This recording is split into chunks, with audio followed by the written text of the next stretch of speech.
So welcome to the very first One Voice live show, where we talk about one voice, what it is, and how it fits into the world of singing.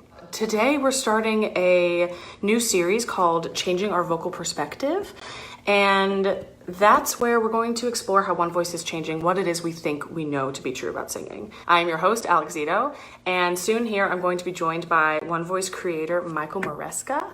When he joins us, we're going to be talking a little bit about voice ranges, the idea of being born an alto, soprano, bass, baritone, tenor, and if we truly are stuck with what we're born with. Hello! Here we are. Here we are. Sorry. One Voice Live. Thanks for your patience. Better late than never, I always say. Yeah, and better live than not. Yes. Better live than never. Yeah. Huh? Yes. Amazing. So I've caught them all up on what we're talking about today, which is changing our vocal perspective and the idea of being born certain voice parts, alto, tenor, bass. And I know, Michael, that this has been a huge part of your story. So can you start off by just telling us a little bit about how this fits into where you've come from? I actually grew up as a sports kid, and my sister was the one who actually did all the singing, and I just thought that was really cool. So I wanted to sing as well. And so what I started trying to do was start singing. And as far as I understood from the sports world, you know, some of us could do things that others couldn't, and that's just what it was. You know, some people could jump high, some people couldn't. You were born with this gift to do something. And so naturally that carried over into the world of singing in terms of how people thought about the voice. And so growing up, I was labeled a bass baritone because I could sing lower than most of my friends, and I couldn't sing high. I wanted to sing high, but I quite literally could not sing high. And so many of you have heard me talk about this before, about me not being able to sing high and just wanting to so bad. So yeah, so for me in my journey, I think initially it was about breaking that idea that I wasn't just a baritone, that there was more to it than that. That's awesome. And can you talk about maybe the first moment that you started questioning that idea? You know, it's funny. I think I always questioned it. I always wanted to go past what I was told was possible. I had this, like, I don't know, this stubborn drive that I just it didn't all quite make sense to me. I didn't understand how I could have a friend who was my same body type, same size, same biological sex, and could do a bunch of things that I quite literally could not do vocally. And that was really frustrating for me. So I just kind of, it was weird. I don't know if I don't know that I ever accepted it. And I think my first time maybe seeing that there was a light at the end of the tunnel was I had a teacher say in a class, she said, "Imagine singing without a break." And when she said that, I was like, no, impossible. What? I need to know more. And this is my entrance into the world of contemporary voice teaching. And that was very, very exciting. It was the concept of the mix. And it was very, very exciting. That teacher was Mary Walkley. So thanks, Mary. Shout out to Mary. You started that off for me. Yeah, and so that was a pretty incredible moment for me of light at the end of the tunnel. Maybe it was possible for me to do more than I could at the time. That's great. I was, how old was I? I was 16, 15 or 16. And when did you start teaching? How old were you? I started teaching when I was 18 years old. I had another teacher, Brett Manning, thanks Brett, who I saw him, and this is all part of that whole world of contemporary voice training. And I saw him in a master class, and he saw me as being super nerdy, and he said, "You look like you're pretty interested in this stuff." And I was like, I am. He's like, "Well, you should probably teach someday." And I was like, "I don't know anything about singing." He's like, "Exactly. You'll learn so much through teaching." Wow, what great advice. And maybe I was stubborn enough to fight through the teaching to find answers on the other side. Yeah. And just wasn't going to give up. Yeah. Or maybe you just didn't know to be scared. I didn't know to be, yes, ignorance is bliss. So I think I didn't know to be scared. It's a great way to say that. Absolutely.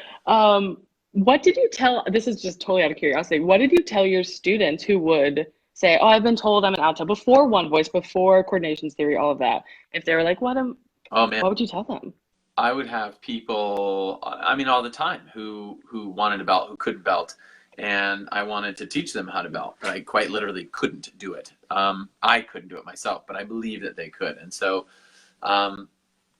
it would kill me. They couldn't do it. And they'd say, how come I can't do that? And I'd say, well, and all the things I'd heard of before, which were, some of us are altos and some of us are sopranos, and we're all unique and we're all different in our own way. And that's okay.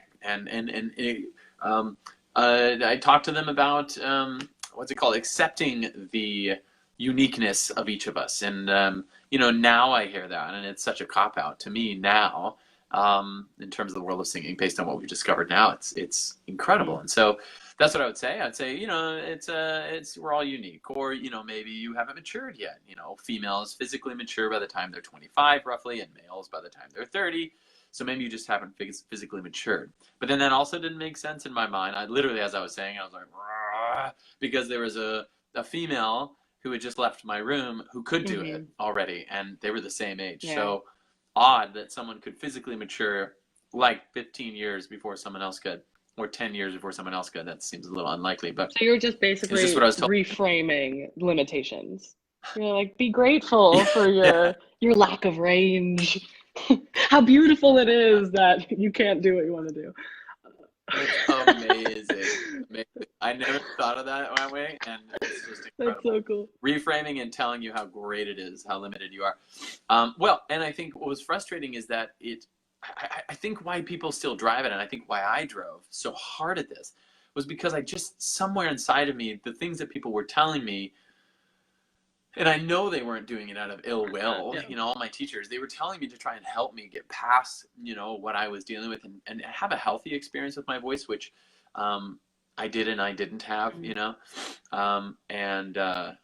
so, I think people were trying to help me get beyond that, but they were also stuck and confined or limited by how they saw the voice, what they were taught. And so I was just passing along what had been passed along to me, the answers that I was given.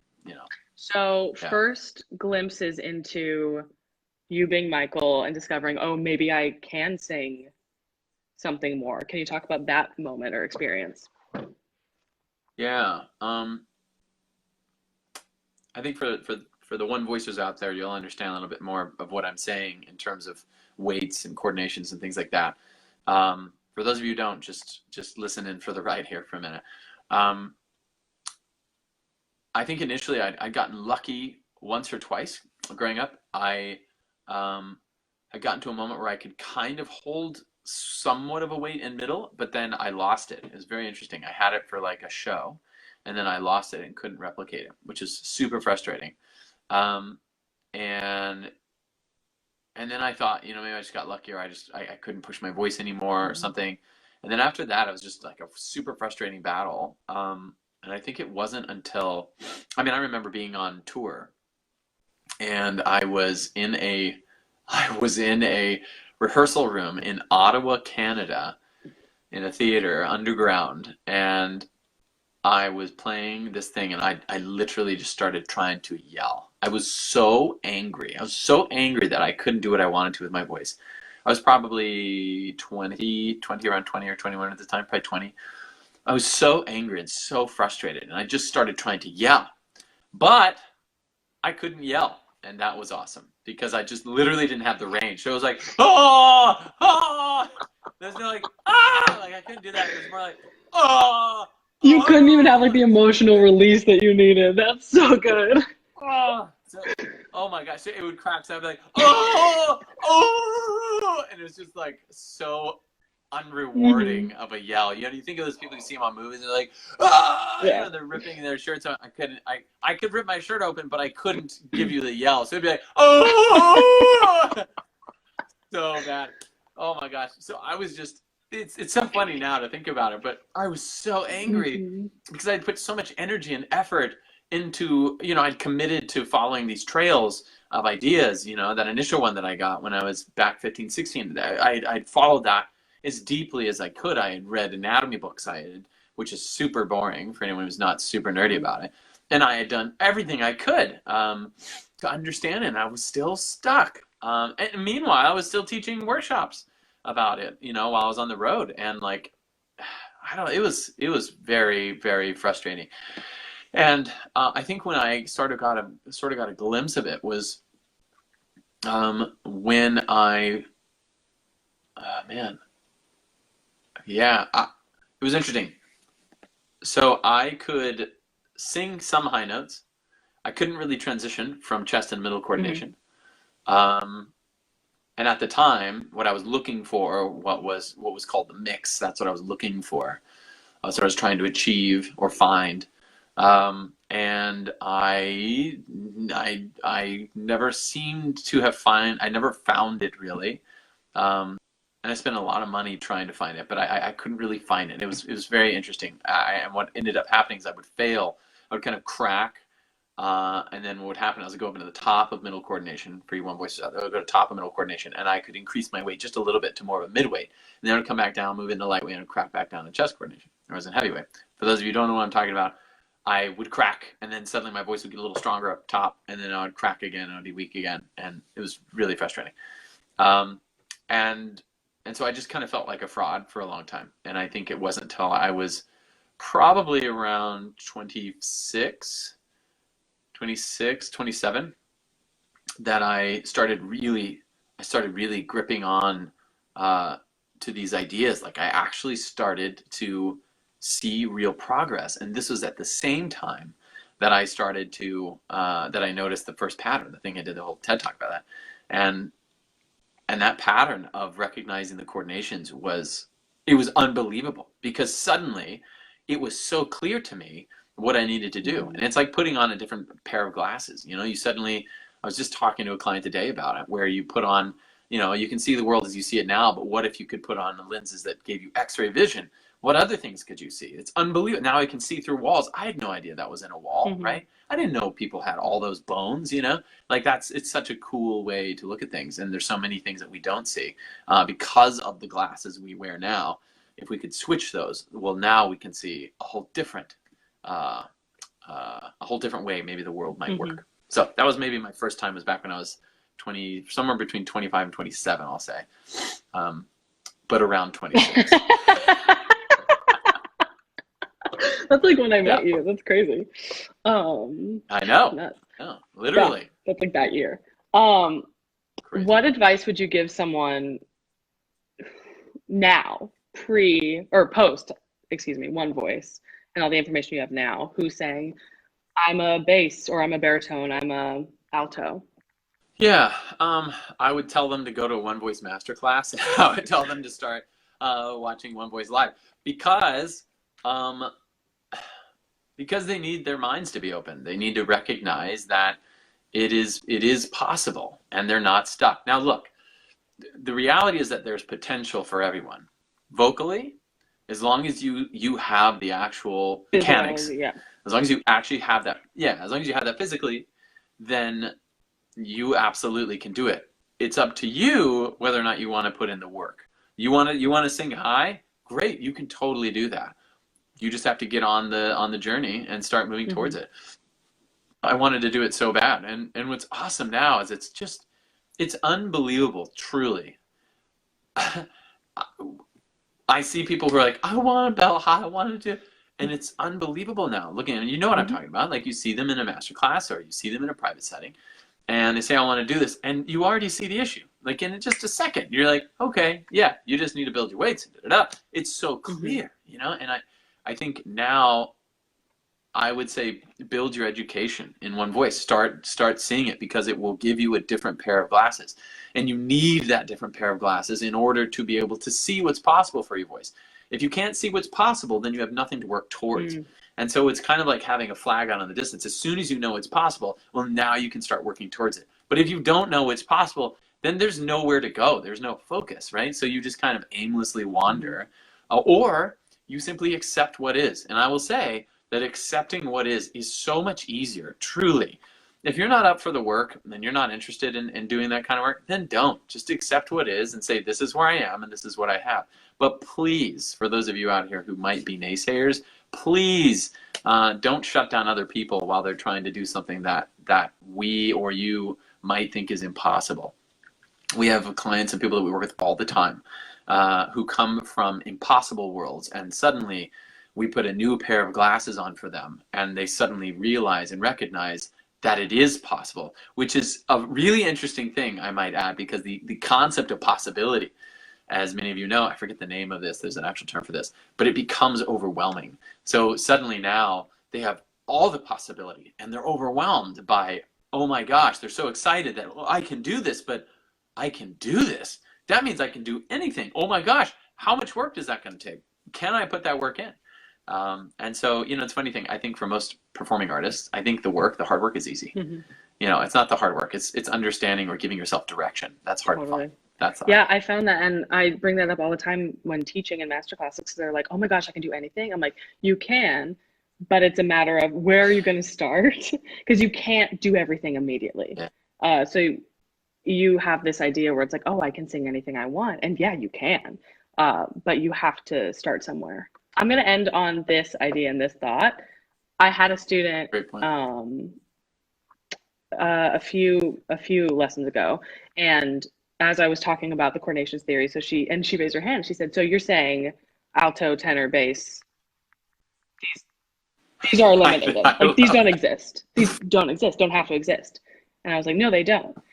And you could see excitement. You could see fear. Yeah. You could see like, I don't think I like that. What does this mean? It was so fascinating because it's almost like, well, if we don't have a box, we as humans, we love to define ourselves. If we don't have a box to put ourselves in, who are we? How do I define myself? High sopranos are like, well, then how am I special? So what would you say to that idea of the people who almost fear like the limitless possibilities? I love what you said with that. I think the fear comes in the unknowing, mm-hmm. right? It's scary to not know, right? It's the same reason that deep water scares me, because I don't know what's underneath me, right? It's the I don't know. And I think we're scared because suddenly what used to seem so solid is now shaken and doesn't feel solid anymore. Mm-hmm. So I used to know that guy was a bass and that guy was a tenor and she was a mezzo and she's a high coloratura. I used to know all of that. Now I don't know any of that, right? And so suddenly it's like, wow, what do I do? And I think the encouragement that I would give people is give it time. You know, when you have foundations that have been shaken, I think our immediate goal, initial goal, is to try and create some form of control and answer that as quickly as possible. But sometimes I don't think we have the necessary information to answer all the questions yet.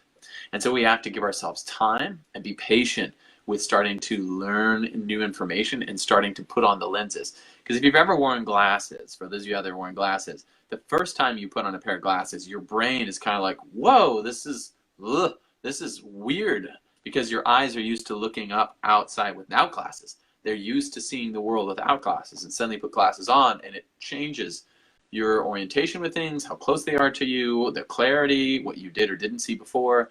It changes a lot of things, so it takes some adjustment time. So that would be my encouragement to people, and what I'd say to that is to give it time. Give it time. You need time to process. Don't feel like you have to have all the answers in a day. Give yourself time to figure out more. Because I love what you're saying, Alex. It's such a great point, and you're so right. People are so excited, but at the same time, absolutely terrified, and exhilarated and inspired and like frozen with fear. It's such a great point. Yeah, and it's just so interesting to see the freaks and like the people who have figured it out, how to sing certain things, have this process of, well, if everyone can do it, then how am I special? And it's like, What's my identity? Yeah, it's just so interesting. And you're special because... And I have to say, I want to add this last thing on that, because you brought it up, and I think it's interesting. People hear us talk, and it's funny. I always thought it would only be the people coming to One Voice that were people like me that really struggled and like just, I want to get there, but I can't. And seeing a whole new world and of possibilities that they could do. I never anticipated to have the flux of people that we have that were the magical ponies of their world. The people who like could already sing better than everyone else. And everyone's like, you're so amazing, you're so talented.